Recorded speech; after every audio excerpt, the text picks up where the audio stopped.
Actually, you are the supreme worshipable deity, not only for the gods, but for the Brahmanas too. Purport.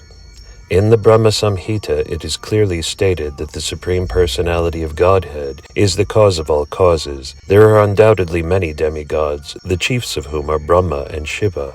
Lord Vishnu is the Lord of Brahma and Shiva, not to speak of the Brahmanas in this material world. As mentioned in Bhagavad Gita, the Supreme Lord is very favorable towards all activities performed according to Brahminical culture, or the qualities of control of the senses and mind, cleanliness, forbearance, faith in Scripture, and practical and theoretical knowledge. The Lord is the supersoul of everyone. In Bhagavad Gita, it is said that the Lord is the source of all emanations, thus he is also the source of Brahma and Shiva. Text 18. You are the source of the eternal occupation of all living entities, and by your multi-manifestations of personalities of Godhead, you have always protected religion.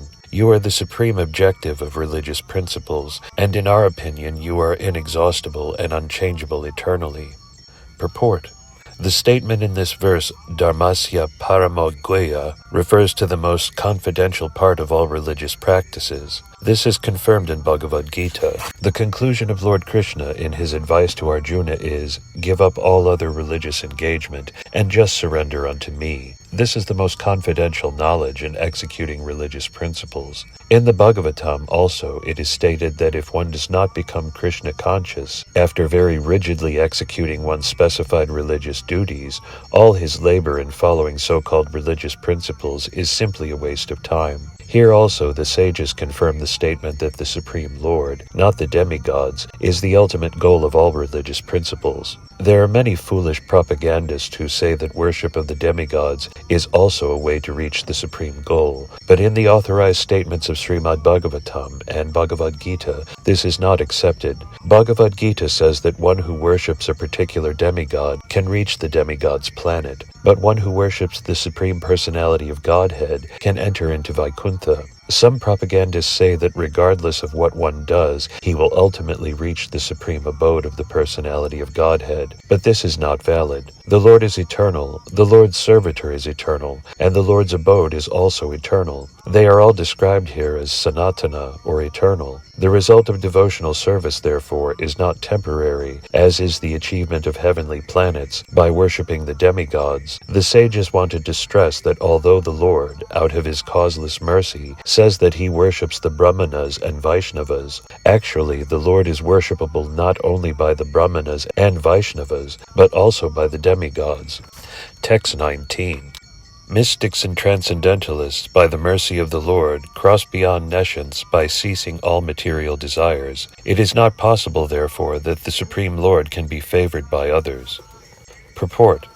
Unless one is favored by the Supreme Lord, one cannot cross over the ocean of the nescience of repeated birth and death. Here it is stated that yogis or mystics cross beyond nescience by the mercy of the Supreme Personality of Godhead. There are many kinds of mystics, such as the Karma Yogi, Jnana Yogi, Dhyana Yogi, and Bhakti Yogi.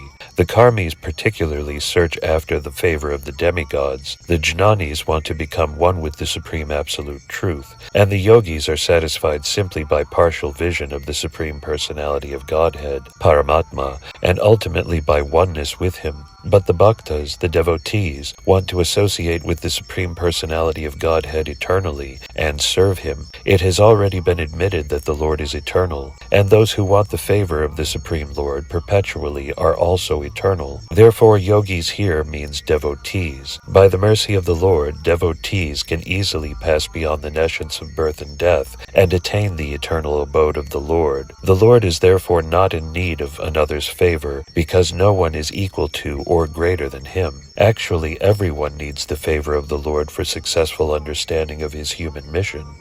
Text 20. The goddess of fortune, Lakshmi, the dust of whose feet is worn on the head by others, waits upon you as appointed, for she is anxious to secure a place in the abode of the king of bees, who hovers on the fresh wreath of tulasi leaves offered at your feet by some blessed devotee. Purport.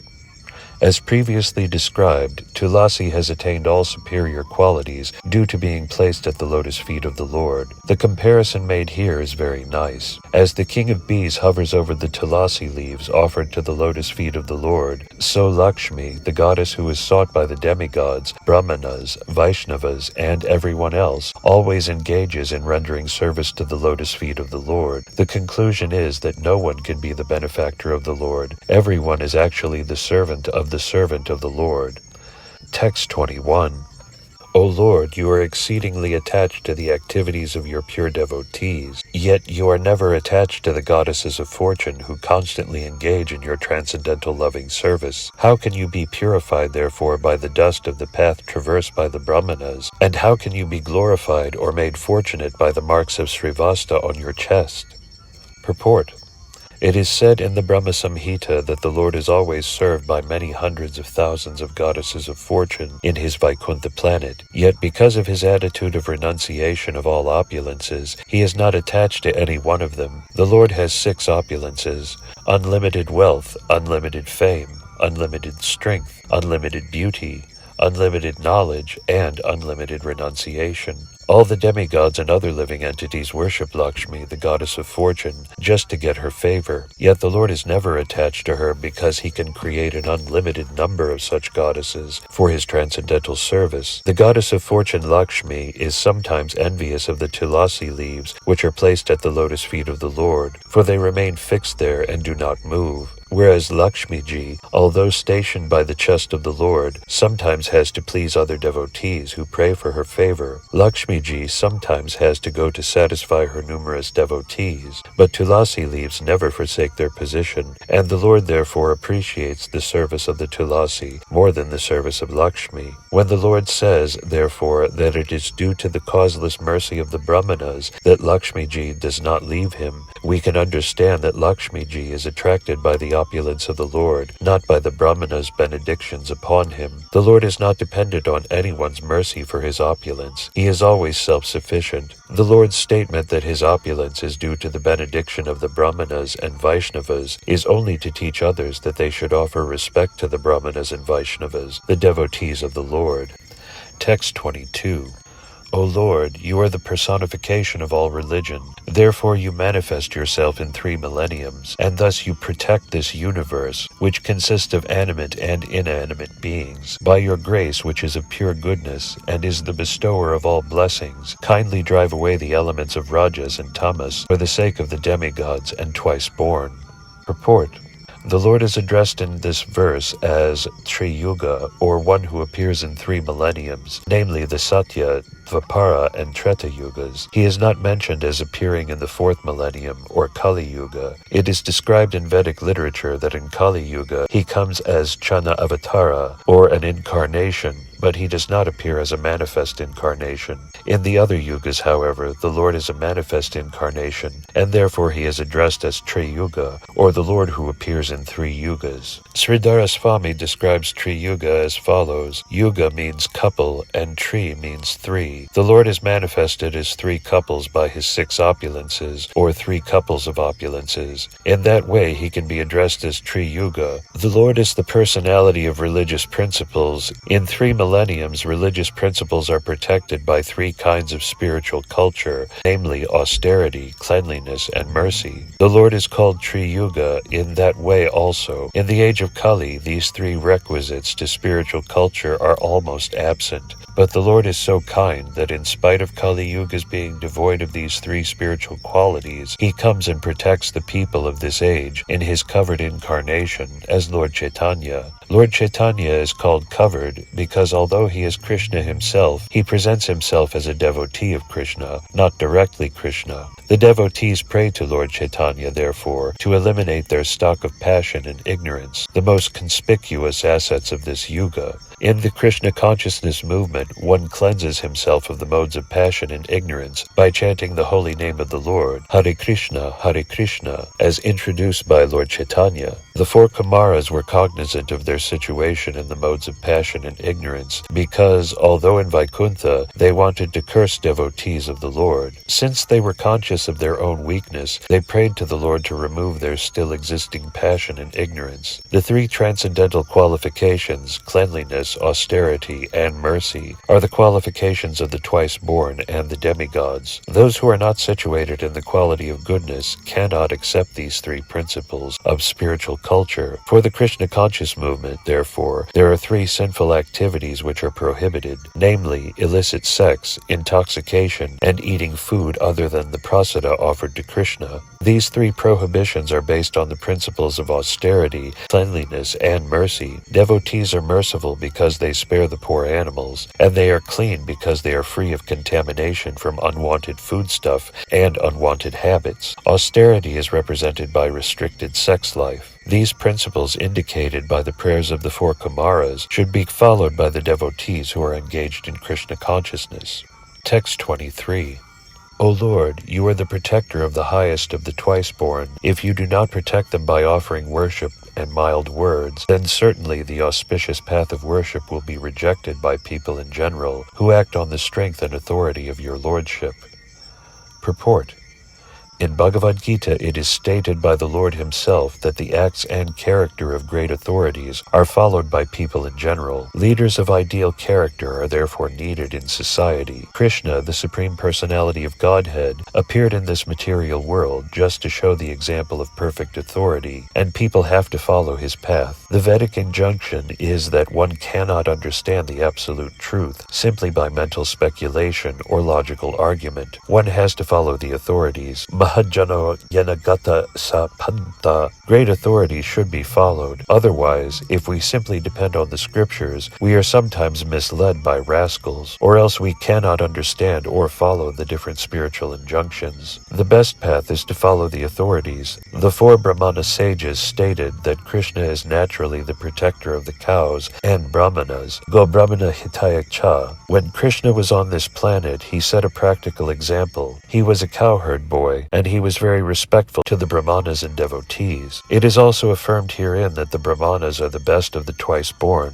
Brahmanas, Kshatriyas, and Vaishyas are all twice-born, but the Brahmanas are the best. When there is a fight between two persons, each of them protects the upper part of his body, the head, the arms, and the belly. Similarly, for the actual advancement of human civilization, the best part of the social body, namely the Brahmanas, the Kshatriyas, and Vaishyas, the intelligent class of men, the military class, and the mercantile men, should be given special protection. Protection of the laborers should not be neglected, but special protection should be given to the upper orders. Of all classes of men, the Brahmanas and the Vaishnavas should be given special protection. They should be worshipped. When their protection is performed, it is just like worshipping God. That is not exactly protection, it is a duty. One should worship the Brahmanas and Vaishnavas by offering them all kinds of endowments and sweet words, and if one has no means to offer anything, he must at least use sweet words to pacify them. The Lord personally exhibited this behavior towards the Kumaras. If this system is not introduced by the leaders, then human civilization will be lost. When there is no protection and special treatment for persons who are devotees of the Lord, who are highly intelligent in spiritual life, then the whole society is lost. The word Nangshyati indicates that such a civilization becomes spoiled and is annihilated. The kind of civilization recommended is called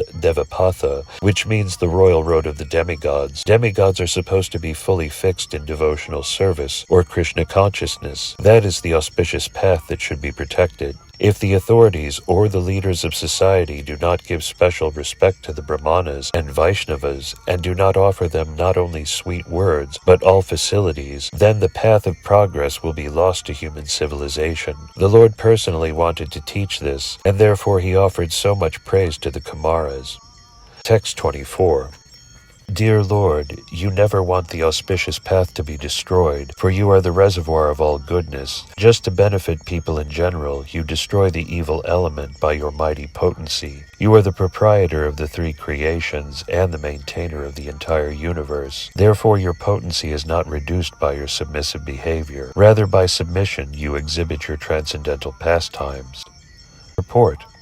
Lord Krishna was never reduced in his position by becoming a cowherd boy or by offering respect to Sudama Brahmana or his other devotees like Nanda Maharaja, Vasudeva, Maharaja Yudhishthira, and the Pandavas' mother Kunti. Everyone knew that he was the Supreme Personality of Godhead, Krishna, yet his behavior was exemplary. The Supreme Personality of Godhead is Satchidananda Vigraha. His form is completely spiritual, full of bliss and knowledge, and it is eternal. Because the living entities are his parts and parcels, originally they also belong to the same quality of eternal form as the Lord. But when they come in contact with Maya, the material potency, due to their forgetfulness, their existential constitution is covered. We should try to understand the appearance of Lord Krishna in this spirit, as the Kumaras pray to him. He is eternally a cowherd boy at Vrindavana. He is eternally the leader of the battle of Kurukshetra, and he is eternally the opulent prince of Dwarka and the lover of the damsels of Vrindavana. All his appearances are meaningful because they show his real characteristics to the conditioned souls who have forgotten their relationship with the Supreme Lord. He does everything for their benefit. The force exhibited in the battle of Kurukshetra by the desire of Krishna and through the agency of Arjuna was also necessary, because when people become too irreligious, force is required. Non-violence in this respect is rascaldom.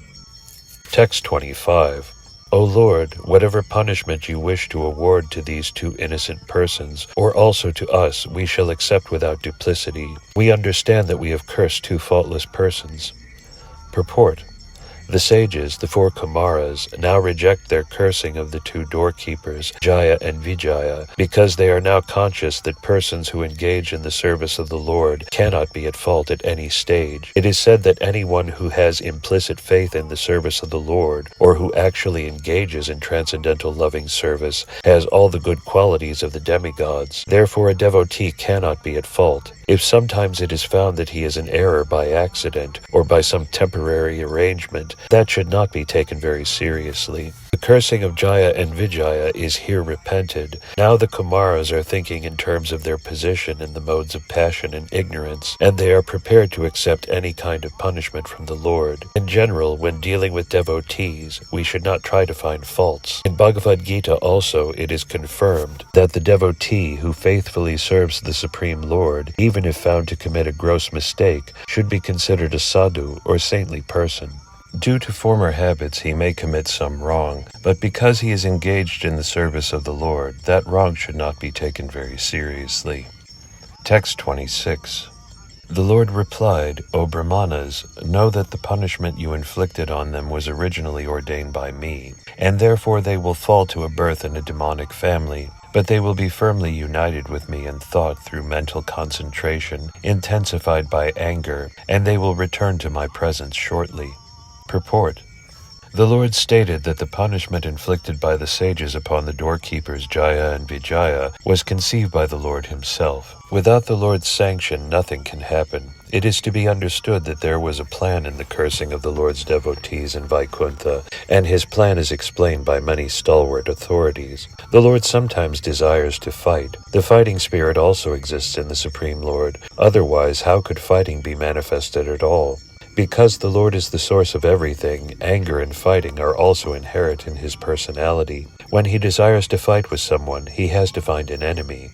But in the Vaikuntha world, there is no enemy, because everyone is engaged fully in his service. Therefore he sometimes comes to the material world as an incarnation, in order to manifest his fighting spirit. In Bhagavad Gita 4.8, also it is said that the Lord appears just to give protection to the devotees, and to annihilate the non-devotees. The non-devotees are found in the material world, not in the spiritual world. Therefore, when the Lord wants to fight, he has to come to this world. But who will fight with the Supreme Lord? No one is able to fight with him. Therefore, because the Lord's pastimes in the material world are always performed with his associates, not with others, he has to find some devotee who will play the part of an enemy. In Bhagavad Gita, the Lord says to Arjuna, My dear Arjuna, both you and I have appeared many, many times in this material world, but you have forgotten, whereas I remember. Thus Jaya and Vijaya were selected by the Lord to fight with him in the material world, and that was the reason the sages came to see him, and accidentally the doorkeepers were cursed. It was the Lord's desire to send them to the material world, not perpetually, but for some time. Therefore, just as on a theatrical stage, someone takes the part of enemy to the proprietor of the stage, although the play is for a short time, and there is no permanent enmity between the servant and the proprietor, so the Surajana's devotees were cursed by the sages to go to the Asharajana or atheistic families. That a devotee should come into an atheistic family is surprising, but it is simply a show. After finishing their mock fighting, both the devotee and the Lord are again associated in the spiritual planets. That is very explicitly explained here.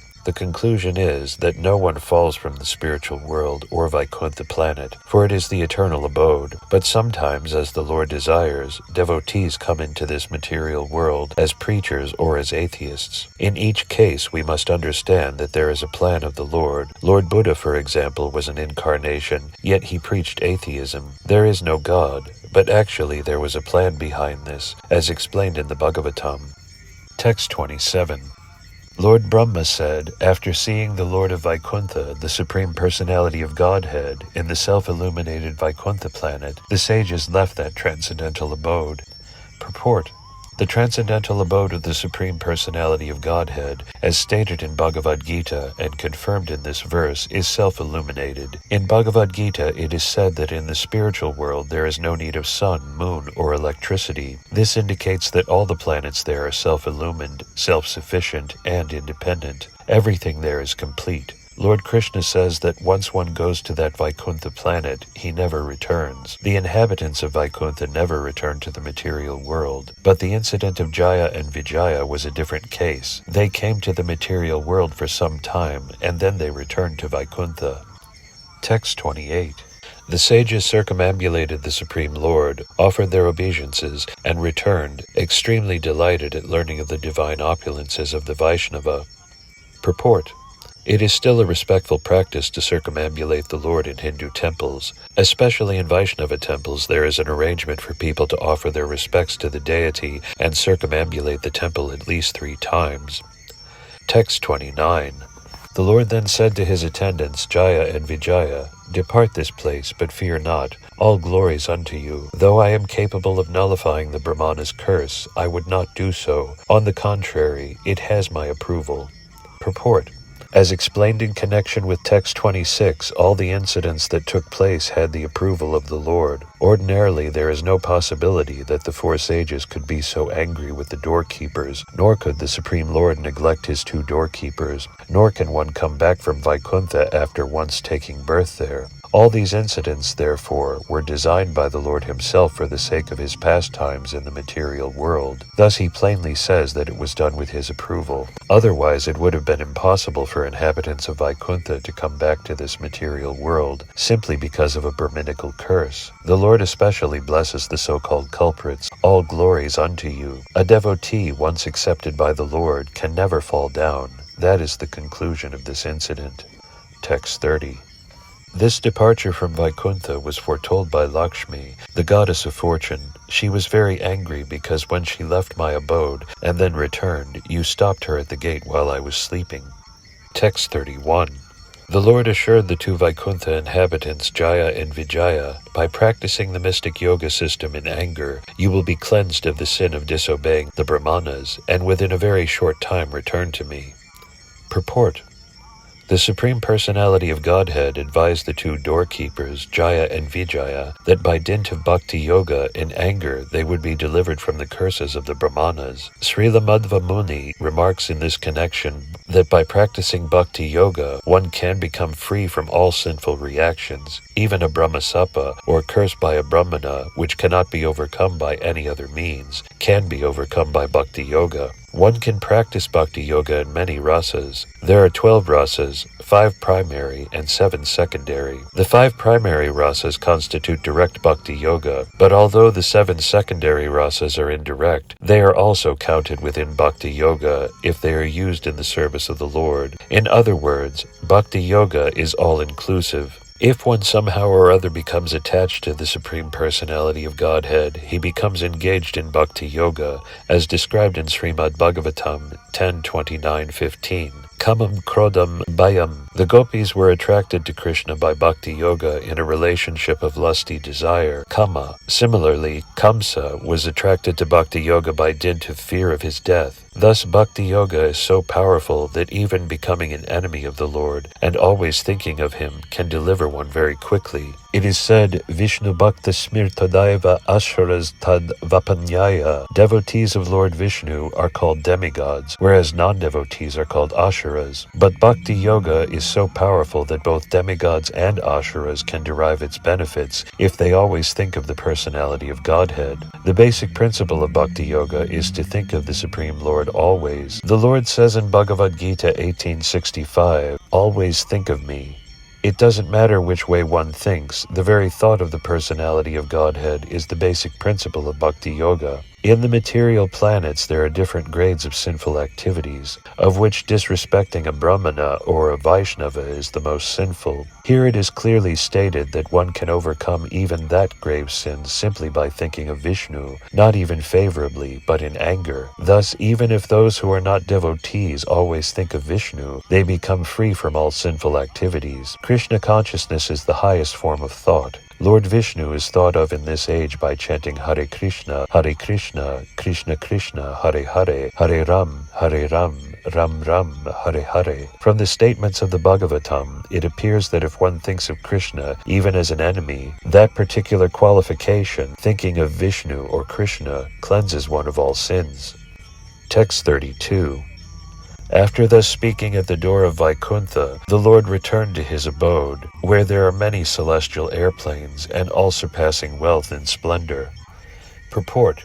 It is clear from this verse that all the incidents took place at the entrance of Vaikuntha Loka. In other words, the sages were not actually within Vaikuntha Loka, but were at the gate. It could be asked, how could they return to the material world if they entered Vaikuntha Loka? But factually they did not enter, and therefore they returned. There are many similar incidents where great yogis and brahmanas, by dint of their yoga practice, have gone from this material world to Vaikuntha Loka, but they were not meant to stay there. They came back. It is also confirmed here that the Lord was surrounded by many Vaikuntha airplanes. Vaikuntha Loka is described here as having splendid opulence, far surpassing the splendor of this material world. All other living creatures, including the demigods, are born of Brahma, and Brahma is born of Lord Vishnu. Krishna states in Bhagavad Gita in the 10th chapter, Aham Sarvasya Prabhava. Lord Vishnu is the origin of all manifestations in the material world. Those who know that Lord Vishnu is the origin of everything, who are conversant with the process of creation, and who understand that Vishnu, or Krishna, is the most worshipable object of all living entities, engage themselves in Vishnu worship as Vaishnavas.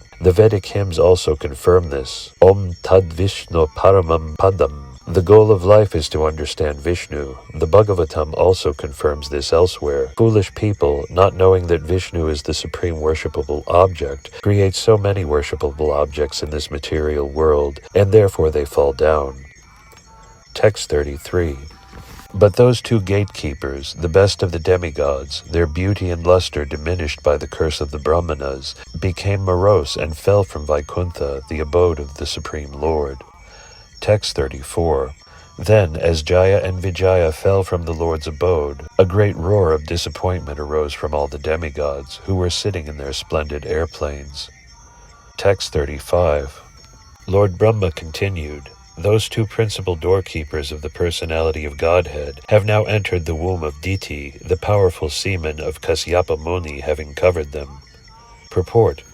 Here is clear proof of how a living entity, coming originally from Vaikuntha Loka, is encaged in material elements. The living entity takes shelter within the semen of a father, which is injected within the womb of a mother, and with the help of the mother's emulsified ovum, the living entity grows a particular type of a body. In this connection, it is to be remembered that the mind of Kasyapa Muni was not in order when he conceived the two sons, Hiranyaksha and Hiranyakshipu. Therefore, the semen he discharged was simultaneously extremely powerful and mixed with the quality of anger. It is to be concluded that while conceiving a child, one's mind must be very sober and devotional. For this purpose, the Garbhadhana Samskara is recommended in the Vedic scriptures. If the mind of the father is not sober, the semen discharged will not be very good. Thus the living entity, wrapped in the matter produced from the father and mother, will be demoniac like Hiranyaksha and Hiranyaksipu. The conditions of conception are to be carefully studied. This is a very great science.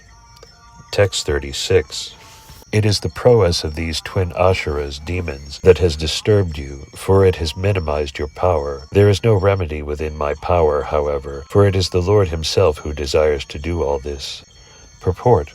Although Hiranyaksipu and Hiranyaksha, formerly Jaya and Vijaya, became Ashuras, the demigods of this material world could not control them, and therefore Lord Brahma said that neither he nor all the demigods could counteract the disturbance they created. They came within the material world by the order of the Supreme Personality of Godhead, and he alone could counteract such disturbances. In other words, although Jaya and Vijaya assumed the bodies of Ashuras, they remained more powerful than anyone, thus proving that the Supreme Personality of Godhead desired to fight because the fighting spirit is also within him. He is the original in everything, but when he desires to fight, he must fight with a devotee. Therefore, by his desire only were Jaya and Vijaya cursed by the Kumaras. The Lord ordered the gatekeepers to go down to the material world to become his enemies, so that he could fight with them, and his fighting desires could be satisfied by the service of his personal devotees. Brahma showed the demigods that the situation created by the darkness for which they were disturbed was the desire of the Supreme Lord. He wanted to show that even though these two attendants were coming in the forms of demons, they were very powerful,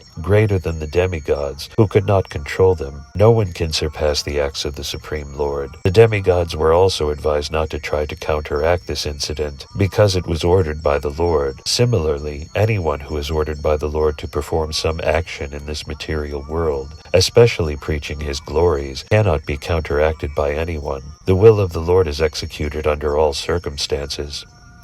Text 37. My dear sons, the Lord is the controller of the three modes of nature and is responsible for the creation, preservation, and dissolution of the universe. His wonderful creative power, Yoga Maya, cannot be easily understood, even by the masters of yoga. The most ancient person, the personality of Godhead, will alone come to our rescue. What purpose can we serve on his behalf by deliberating on the subject? Purport.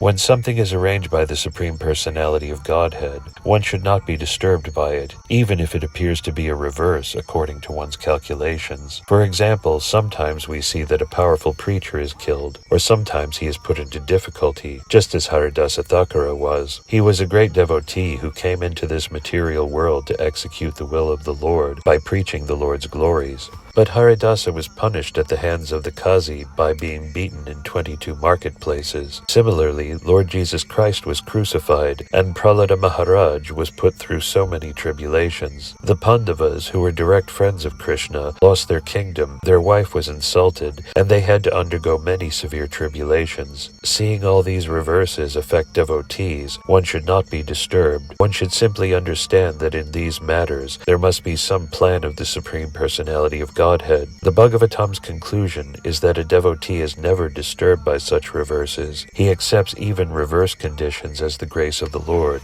One who continues to serve the Lord, even in reverse conditions, is assured that he will go back to Godhead, back to the Vaikuntha planets. Lord Brahma assured the demigods that there was no use in talking about how the disturbing situation of darkness was taking place, since the actual fact was that it was ordered by the Supreme Lord. Brahma knew this because he was a great devotee. It was possible for him to understand the plan of the Lord.